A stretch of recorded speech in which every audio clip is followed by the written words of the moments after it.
Hey guys, welcome to another Beyond All Reason quick analysis. I'm your host Zateo, and today we're going to be doing a review for Noodlecup. This is a 4v4 on Valles Marineris. Marineris. Marineris. I think that's how you say it. Anyway, let's take a look at what you do here. Unpause. Let's speed it up just a little bit. These mechs are quite far away. I like this opener with the three mechs. Three mechs, three wins. See if my sound's pretty good. They look alright. I think they're a little quiet on my end. There we go. Alright, so going for that third mechs. You decide not to go for the third mechs, go for the wind turbines. It is kind of far away, so I can understand not going for it, but typically you would want to. But yeah, let's see. Three wins into bot lab. So this is fine because it's a bot lab. If you're going for a vehicle lab, I would highly suggest going for that third mechs, just because vehicles do cost a bit more metal. Yeah, so there's different ways to set that up. Like if you're gonna do like a solar opener, which on a map like this, I would suggest maybe starting with a solar. It's kind of up to you, but if wind does dip down significantly, like that solar will help out a lot. Plus for the cost, it builds a lot faster um, compared to wind turbines. Now on this map, wind can get insanely high, so it's good to be majority winds for sure. And in the long run, you want to reclaim your solar collectors. So um, just starting out with wind is totally fine. In fact, what a lot of people will do is, just kind of see like, is the wind low right now? And if it is, then put down the solar. And if it's not, then get the wind turbines. Um, but yeah, if you're gonna go for the three mechs opener, basically, if you're doing it with solar, then you do all three and then the solar collector. Whereas typically, if you're doing three and you go straight into wind, you will stall on energy a little bit. So you want to do one winds before that third mechs, and then add on your other two. Now, in this particular case, the mexes are kind of far apart, which means there's a lot more walking distance to grab that third mechs. So you won't actually stall in this situation if you go for a wind turbine directly afterwards. But yeah, just open up with some ticks to scouts. Pretty good idea to do generally. Uh, so a lot of the time after your lab, and I saw this in the other two games, I did take a look at those by the way, and just kind of decided to do one video on just this because I think a lot of the issues in those other games can be summed up in this replay as well. So just kind of going over the general stuff that I see wrong, um, or could be fixed up to improve your play. So here your commander is moving out and you don't have any construction bots out yet. And typically I would say don't move out until you have at least one assisting the lab, because the lab itself only has 100 build power and a construction bot adds another 80 to it. So that's a significant addition to just help out crank these units out. So bar I would sum up in terms of economy, I'd sum it up as add on as much metal as you can as quickly as you can, and match it with energy and build power. So if your energy gets too low, then because you're adding on more metal and you're able to spend it with build power, add on more energy stuff. And if your metal if your build power starts getting low, like you're not building fast enough, as in your metal and your energy start rising, that means you need more build power, more constructors or more construction turrets. But it is good to move your commander out. So I'm glad glad to see you doing that at least. And you are skipping over these mexes, which it's fine to do, but you want to cap them ASAP as well. So it's a fine balance between, when you move your commander out, do you grab these mexes? Do you skip them? And if you skip them, when do you get them? Because the sooner you get them, the more money you'll have overall to spend on more units. And of course, the more units, the more pressure you can apply and, change the course of battles and whatnot. So kind of a big deal. Let's see what you do with this first constructor. So right now, I would say this is not a great idea. It's not a good time to get this. So typically, before the commander moves out, a lot of higher end players will start getting some extra wind turbines and assist the lab to get some more construction bots out. And those construction bots can now assist the lab and add on energy and grab mexes while your commander starts moving out. And that way, you set yourself up to have a stronger economy in the near future. It won't be immediate because obviously, um, well, I guess you will see it. You will start spending your money, but it won't be on military units, I should say.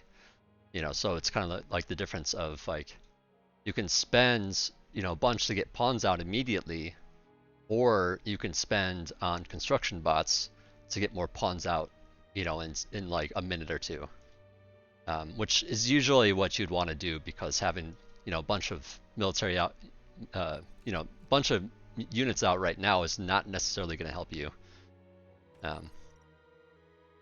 One thing I would like to see as your commander moves out is maybe a radar. The commander itself has a radar. You see this green dotted line, but it's really not that far. And so every so often as you push out, just put down a radar, and they're really, really cheap. So it's not it's not a bad investment. It's only 60 metal. These light laser towers aren't a huge investment. They're 85. But I would say that you don't really need them here. I would say you could maybe get away with just one, like right here in the middle. And of course that means units can potentially go around the sides. But if they do that, you should be able to see that. You should be able to cut them off and engage them, at these particular points if possible. So that just comes down to map awareness. Some people like to do a lot of zoom outs and take a look at what's going on. If you're someone like me, you try to check the mini-map a lot instead. But yeah, either way, radar will help you see that stuff coming ahead of time. Now, luckily, your ally here has a nice line of ticks to see stuff. You have some units running around, so it's really not that big a deal, in this particular case, but it could be in the future in other cases. Let's see, back at your base, let's see, you've constructed this sentry, and I assume you're assisting the lab? It just looks like you're idle here. So a bit of a small mistake here, that does happen even to some of the best of players. They accidentally have something idle here and there. What I will say though is while I like having a sentry at your base, if you find yourself having trouble with having the APM to worry about your frontline units and your base, if your base gets raided by say someone coming up here, well, the tower just of course allows you to not worry about it nearly as much. So that's fine to do. But I will say that the placement kind of blocks the lab a little bit, and this is usually not as, I would try to maybe place it somewhere else because this does block the units popping out a little bit. It just messes with their pathing slightly. Which, don't get me wrong, it's been improved, so it's like much better than it used to be, but it still could be a problem. It's especially a problem when it's vehicles, or it's the core bot lab, because the core bot lab, I'm trying to look for one. I don't see one.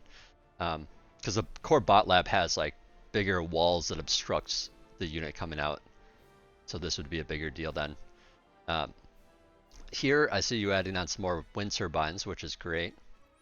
Yeah, 3 wind turbines is really not enough to spend your money, but as it is right now, looking at your resources, you definitely need energy, and you're fixing that by adding these wind turbines on.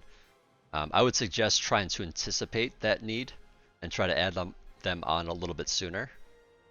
And you've been blessed with some really high winds, so like it's really not been that big a deal, especially since you're just cranking out some pawns mostly. But yeah, definitely get more constructors because you want to try to spend this metal faster. The fact like unlike other RTS where like For example, in StarCraft, in order to get more units, you build more factories or more barracks or whatever it is, more unit producing structures. In Bar, those structures are quite expensive. Um, 650 for the bot lab. So it's better to add on build power in other ways. You get much more build power for the cost if you build construction bots or a construction turret. So we'll see what you end up doing with that. Because I assume you add one on at some point, um, like I've seen on some of the other matches. So let's see, just cranking out some more light laser towers. So this position here, you kind of have it set up to defend this area, which is okay, but ideally you'd be set up to defend this area here because you want to be able to grab these mexes. There's this mex back here that you or green could have it. There's this mex here, there's this mex here, and these towers currently help defend those. But if you want to grab more metal to have more units out, you want to be able to defend even more of them. So I would try to set up your defenses to be more, in this area here. That way all the mexes and stuff behind it are much safer and much harder for the enemy to destroy. And then your green player should be out here as well. I do like the number of light laser towers you're grabbing. I would just say maybe place them more on the front if you can. Like one back here is fine to defend early on against raids. Because otherwise, scouts and stuff can just like sneak by this way. But yeah, just having some more on the front I think would be ideal. And yeah, just being able to spend your metal. Metal in the bank is just metal sitting there, not doing anything. So unless you're saving up for something, it doesn't really make sense. You kind of want to put that into units to be able to pressure with stuff. You just don't have a ton out here. You do have these, but that's not going to stop all these pawns. Like if all these pawns decided, I assume they're all pawns. Let's just take a look. There's a couple ticks in here, but yeah, mostly pawns here. Now if all these pawns wanted to, let's see, they can actually run up places like here and out into your base and stuff like that. There's plenty of stuff like this in bar maps. This map has a nice like choke area here, but there's always like a way around. Basically, there's always a way to raid a player still. I shouldn't say always, but in a lot of cases. So while this, these 4 towers here prevents that kind of run by, they don't prevent it up here, and your opponents may not know about this passage here. But either way, it's good to have a lot of towers until artillery come out, but it's not good to. I would just say this position could be better. I guess I'm still on that bit because these pawns literally could just run around it. And it's kind of nice you helping out with blue up here, but your main goal should be to to hold this area, because right now red has free reign over it, and if they wanted to, they could start building all these mexes. So the whole point of moving your commander out to the front line is to protect the stuff behind it. Is to basically make, you and your allies, you want to make a wall. And right now the wall's kind of set up like this, but that also gives your opponents a higher percentage of the map, which means they have more metal available to them, which means they have more units and they have more power behind it. So just try to grab those mexes and defend them. And then yeah, your focus is up here, which is kind of okay at the moment, but ideally it's kind of allowing free reign over that for your opponents.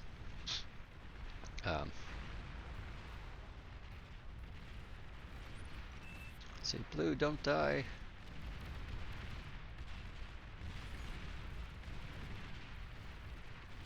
Yeah, cloak, by the way, does cost a lot of energy if you're moving. A stationary commander cloaked only takes 100 energy a second, but a moving commander takes 1,000 energy per second. You know, so in this early game, you oftentimes can't afford to move and cloak. Just FYI. Um, it's a yeah. So these numbers popping up, by the way, are the battle tracker widget that I was pointing out earlier, which can just show you like how that engagement went in terms of metal. And the widget, of course, isn't going to know who gets the reclaim, so that's just not counted. But it just tells you the gains or the basically the losses, the nets. You know, your team basically took out 382 metal worth more of the enemy team in recent engagements in this area. Anyways, let me look back at your base. I haven't checked it in minutes. They still only have the one constructor, so your metal is actually getting quite high, and that's even without grabbing these mexes. You know, so you just don't have a lot out here. Whereas you could basically have like 3 or 4 times, maybe even 5 times more units out here. You know, and that's going to be a lot scarier than the the handful that you got running around right now. Grabbing the reclaim, that's good. If your metal does get super high like this, it does overflow to your teammates, but it's going to be utilized better if you give it all, or if you give a bunch of it to one teammate. So right now, looking at green and purple, they're low on metal. Blue's high on metal, so I wouldn't worry about him. But maybe give a few hundred to each of them or something, just to help them out. And then add on some more build power. So okay, so I see that you recognize the need for build power. Okay, so you got. I assume you meant to just like right clicked on this constructor, and he's actually being repaired instead of guarded. So by default it's repair first, and then if they're all full on health, then they'll guard. So it's a little bit wonky, but if you're trying to get them to guard, you need to manually do it in this kind of case, if you want them to assist to building, which would be a really good thing in this in this situation. Basically, you want to get I wouldn't say all 4 of these, but I'd say one of them a lot sooner. It's like 11 minutes into the game. This could have been at like 3 or 4 minutes. So ideally, when you build one of these construction turrets, you'd have a few more builders at the base already, and I would just take all those builders to build one nano. So one construction turret or nano, they used to be called nanos, so I might refer to them as that once in a while. It takes quite a bit of energy, and it takes a little, quite a bit of build power, but then it adds a whopping 200 build power each, and it's it is the second most efficient build power in the game. Next to naval engineers, I believe are the best for their cost. So it's good to have them for sure. But yeah, if you're gonna build them, I would say maybe get an extra. I try to wait for maybe 3 constructors, 3 constructors at the base. Like have 2 of them assisting a lab, having 1 build on maybe some energy. And then, when you still need build power, then add on the construction turret with a couple construction guys, or I should say with all 3 of those construction guys. My apologies, it's a bit late, so I'm a bit tired. If I probably sound a bit tired. Yeah, Blue's doing a nice job. Unfortunately, he gets a huge degun on his tanks there. Looks like he took out this factory, which is nice. Tanks or medium tanks, I should say, are very susceptible to deguns, by the way, because they can't. It's hard for them to avoid it because they turn so slowly.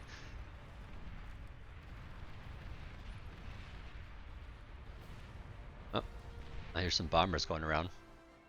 Nice little bombing from purple. But yeah, back here. Okay, so you got 3 construction turrets. So this is a bit much, and you can see that reflected in how fast your metal's draining. Wind is super high right now. So, I mean, you're able to utilize this is a little bit better than I would have presumed. Now that it's low, it's going to start draining quite a bit here. And once it does this, where it's like kind of popping back and forth real quick, that means you're actually stalling a bit. It's like up and down and up and down and up and down. The reason for this is because in the game, it gives you the resources first and then drains it for projects. So it does go up and then it goes down as it gets drained. And then it's like, hey, we don't have, the energy for this, so now we're just kind of sitting idle. And then it goes back up and it's like, oh, okay, now we got it. Definitely too many converters here. So just notes, each converter takes 70 energy. Each wind turbine gives you whatever the wind's speed is at. Right now it's only 10. So it's really not, it's not really going to help you to have these here.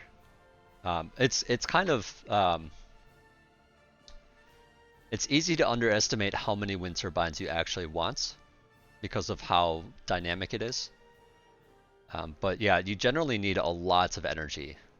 And on a map like this, it's fine to convert it. I wouldn't convert like you don't ever want to convert solar, and that includes advanced solar.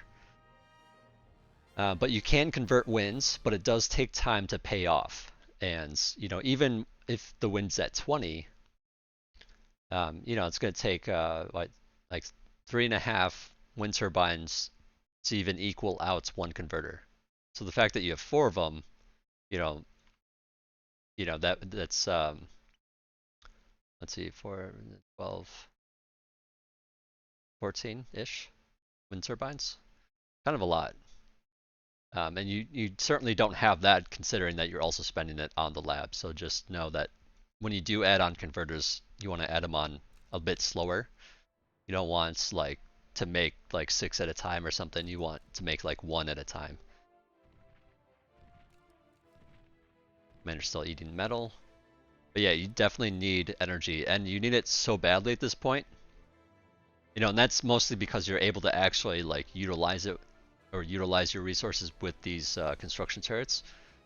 But it's in bad enough shape, and your metal's high enough that I would actually just build a couple of solars here, because solars will give you a faster return. They build, basically for what they are, they build faster. Now on this map, wind turbines are like way more efficient, way better to have than solar collectors. Well, actually, yeah, I would say you could still do wind turbines here. Actually, I would still do wind turbines. But yeah, on some maps, like the wind's not this strong, so like it ends up being a little bit better to do solar just because you need to build way more winds.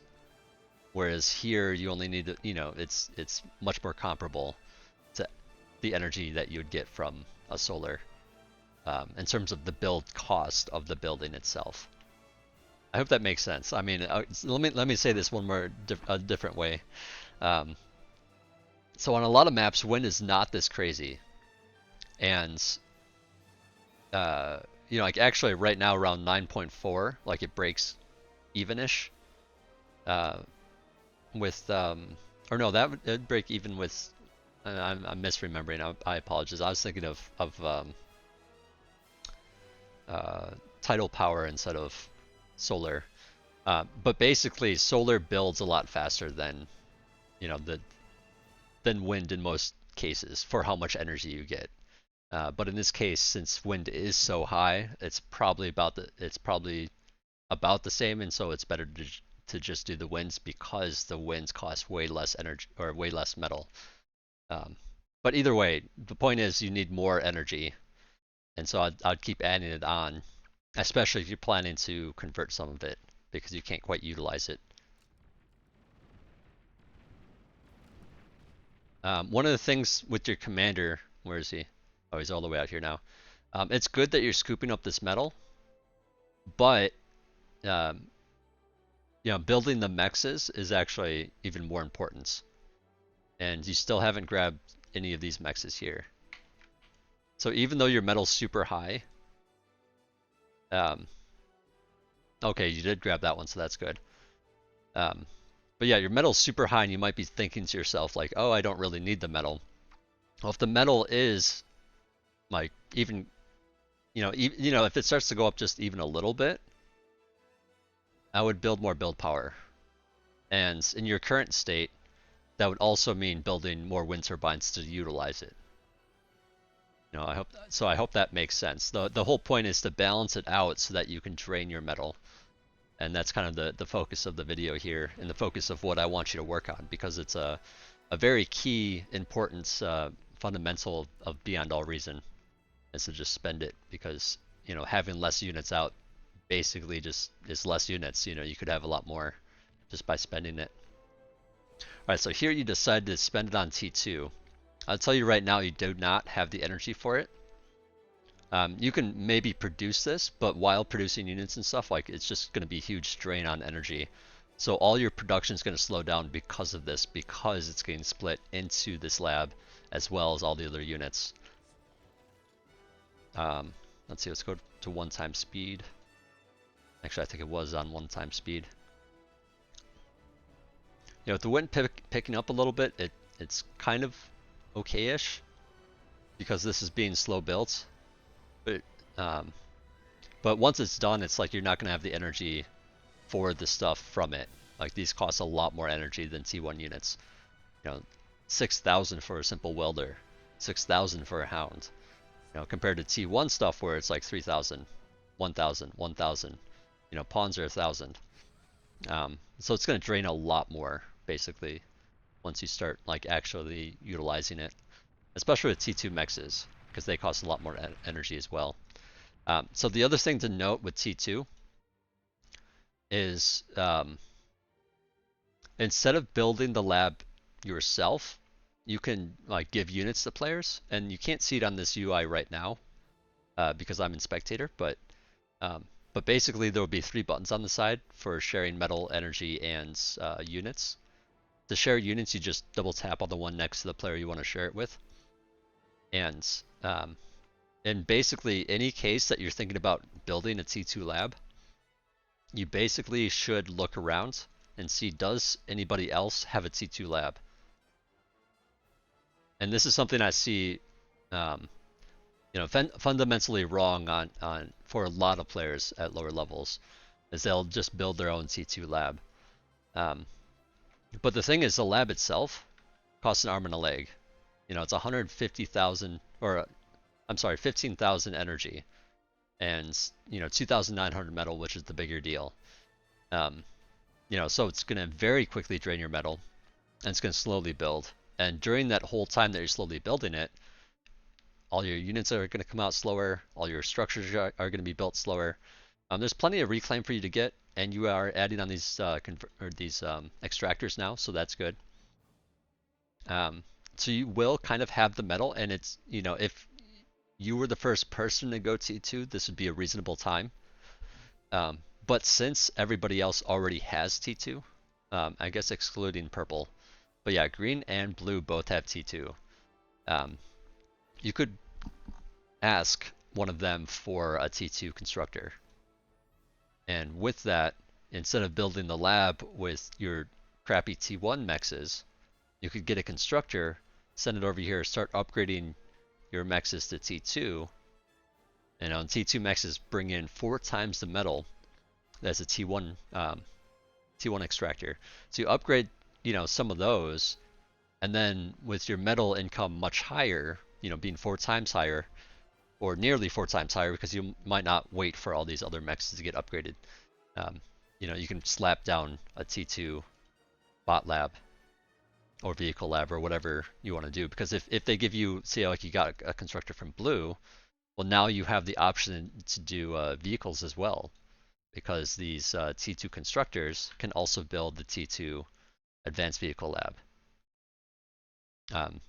So it kind of opens up your options in some cases too. Or it could be a Cortex, bot or vehicle constructor.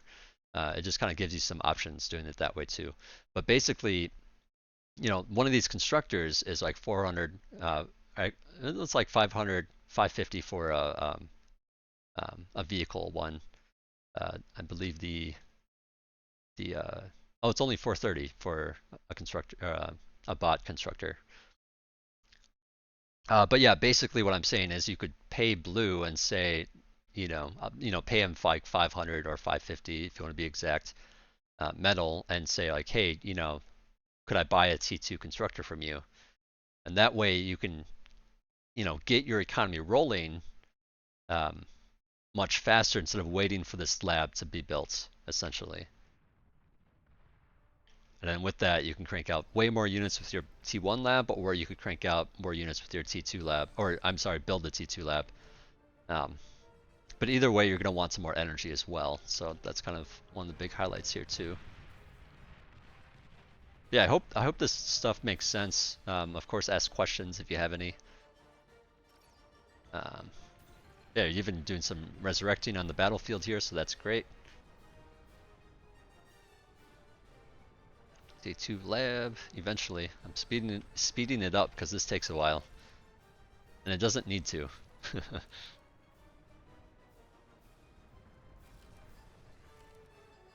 So one of the key differences between what I'm seeing here and a higher, like a significantly higher level player, is by 18 minutes, like people will have T3 out, like easily, by 18 minutes.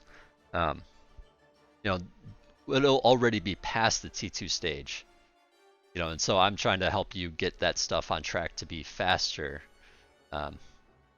Or if you wanted to, like in this current situation, you're doing all right on the front line here, but what if you had way more units? You could potentially, like the game could potentially be already over if you just had more units. Um, by increasing your production, by balancing out your economy, grabbing those mechs sooner, getting more energy, get more build power, more bombing from purple.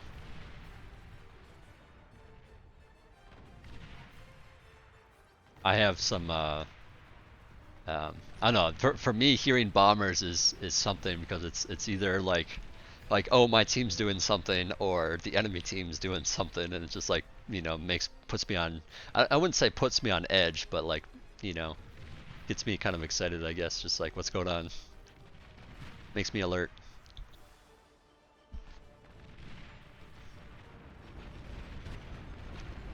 Yep, C2 hounds and stuff.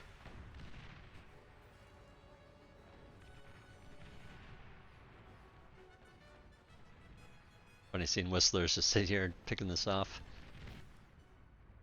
All right, so this is what I was talking about. Is your energy is low now, and your metal's rising because of it. I think I sped past a little too fast, but I think the point remains. Fat Boys, by the way, it's good to experiment. If at your level, experiments all you want with units and like how they act and react and all that. Highly encourage that because that'll give you the best, best understanding of those units is to actually just use them. Whether the situation is correct or not, just use them. But here, as an experienced player, I'd say this is not really the right unit here. Mainly because they're so expensive and you can only have a few and they're very slow. And so certain units can, like T1 units can overwhelm them. Or, snipers can do really well against them. There's like a number of things that can happen to, and their shots can be dodged. So like even things like hounds can do pretty well against Fat Boys. But yeah, regardless of all that, experiments. But yeah, I would say like a general composition for T2 is like early on, like doing something like hounds and welders, or if you're a big fan of raids or something, you could do sprinters, but they're generally looked at as not that great of a unit for their cost.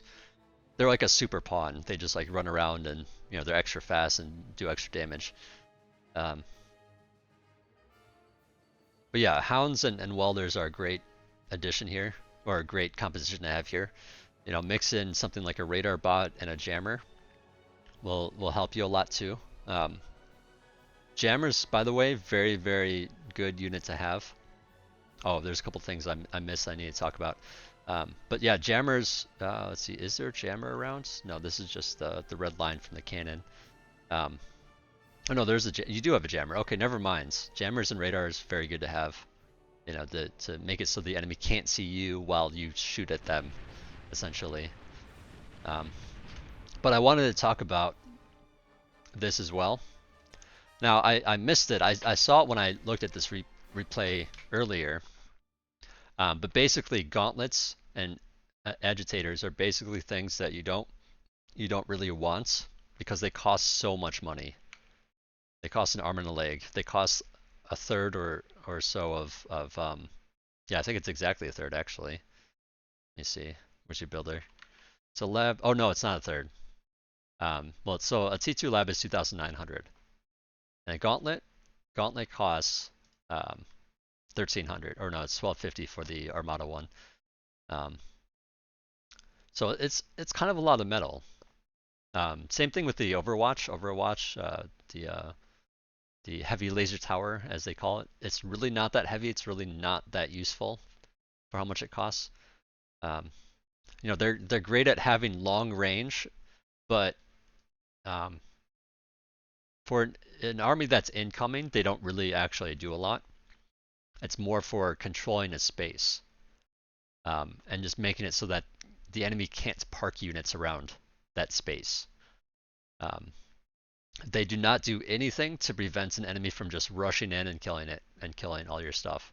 So in a way, putting one down means you're spending a lot of money on something that's very static and can't really help you in a lot of situations. It's very niche in a way, so I would not recommend it. But if you are going to do it, I would put it up here. And I think at the time there was like, you know, some fighting going around in this region. Um, you know, so it feels safer to just put it back here as a defensive, like if they get past here. But the thing is, if they get past there, this gauntlet's not going to do anything for you anyways. So I'd put it maybe in this general region and as close to the edge on this hill as possible, just so it can shoot further. And what that would do is deny the enemy from having this max and deny them from being in this region. They'd have to be pushed all the way back here unless they want to engage your forces. Um, but yeah, once again, those gauntlets are very expensive, so that means you're spending a lot of money on this thing that's you know, can shell them from a distance, but it's going to cost you in how many units you have and how much firepower you have to be able to move that firepower elsewhere or actually help you defend an area is very important. Um, you know, so basically it means you'll just have less units overall. So I would try to skip that if possible and try to get more units. Now fixing your build power and energy and metal, as I was saying before, will help you field a lot more units. Um, but if you get something like this, that number goes down again because it's so expensive, essentially. The T2 versions are quite a bit better. You know, the rattlesnake, it's called, I guess, the cloakable pop-up plasma artillery. By default, it's cloaked. You know, it costs a little energy to keep it cloaked, but it shoots much further and much faster. Well, really not that much faster, but yeah, it's just a much stronger investment, essentially. And at this point, you have a lot more metal incoming than you do at T1 stage.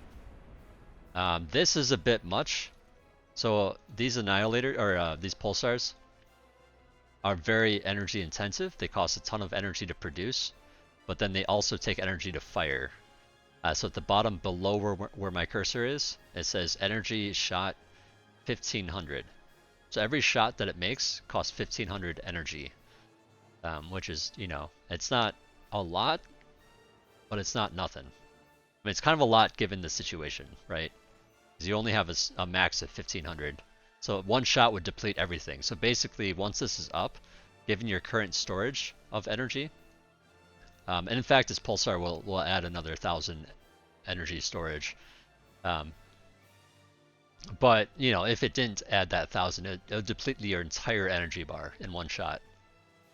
And if you're building stuff, you know, you just don't have that 1,500 energy. Well, now it's not firing, and if it's not firing, it's not really useful. Um, so before getting something like this, improve your energy. This is more of like a late game T2 structure defense. You know, you'd maybe want a fusion by then, before that, um, before building something like that.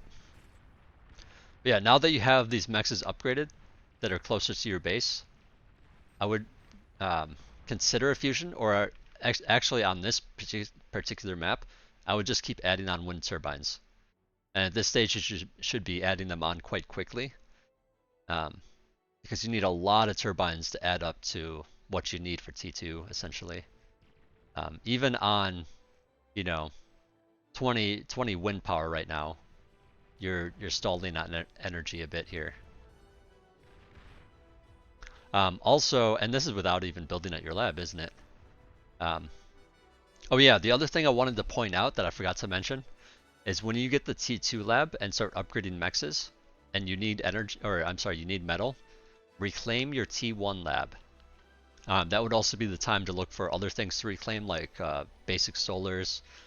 In some extreme cases, you can reclaim advanced solars, but generally you need those for the energy you're gonna need for the T2.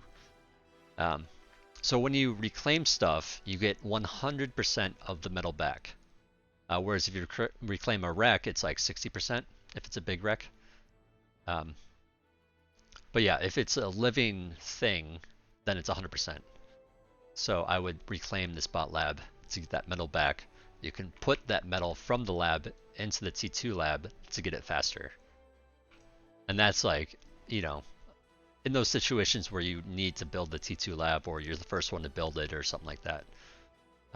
You know, put all your resources into that one thing.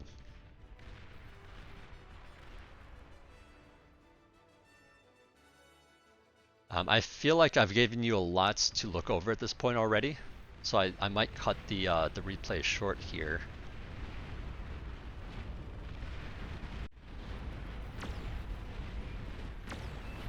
And you see your energy drain with each shot here. Fat boys are actually okay at holding a spot, you know, against other T2, like slower moving T2, I should say. So don't get me wrong, they do have some uses. Reclaiming. Getting a little crazy up here with your res bots, which is fine. But yeah, anytime you have some idle time, try to, when I say, or let me rephrase. Anytime you have like idle res bots or idle commander on the fronts or idle builders, try to have them just repair stuff in the area. You know, it's a little bit micro intensive, but it is quite helpful. Oh, the game's over. Okay. Well, to recap really quick, yeah, I think your most important thing for you to work on is your economy and just getting some of those fundamentals down of like, you know, like early on you needed to add more more construction bots, and using those construction bots to build more energy for your T2 needs when you get to T2 stage. You know, adding on more build power earlier to spend that metal. Anytime you're, you know, so essentially, anytime your metal and energy are high, add on build power, whether that be more construction bots or a construction turret. And the turret's going to be more efficient, but the bots, you know, initially to, you know, because you're going to want bots to help, or vehicles, I should say, you know, construction guys to, you know, build your buildings. But then, yeah, adding on build power in the form of construction turrets to help be more efficient with it. You know, and you know, essentially also try to get your metal extractors ASAP. If you're high on metal at any points, that means you need to correct either build power or energy. And if your energy is low, you know, of course, that should be a time of like a red flag in your head of like, oh, I need to add on some energy now. Let me grab my commander, add on a solar, or grab some construction bots to add on more energy. Or if you just don't have construction bots, to add on more construction bots to produce that energy with. Um, so that's the key big takeaway. But as a secondary thing, I would say, you know, just your positioning with your commander, um, you know, and your units and your defenses could have been shifted a little bit more forward to have more mexes available.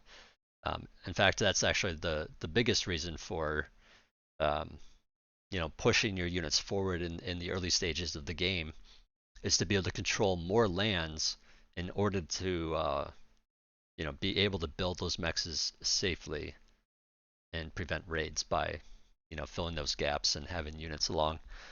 Um, Anyways, I hope that all makes sense. Uh, if you have any questions or want any clarification or more details or something, let me know. Either in the comments below this video or in the thread or whatever. Just send it my way. Thanks for watching. Cheers.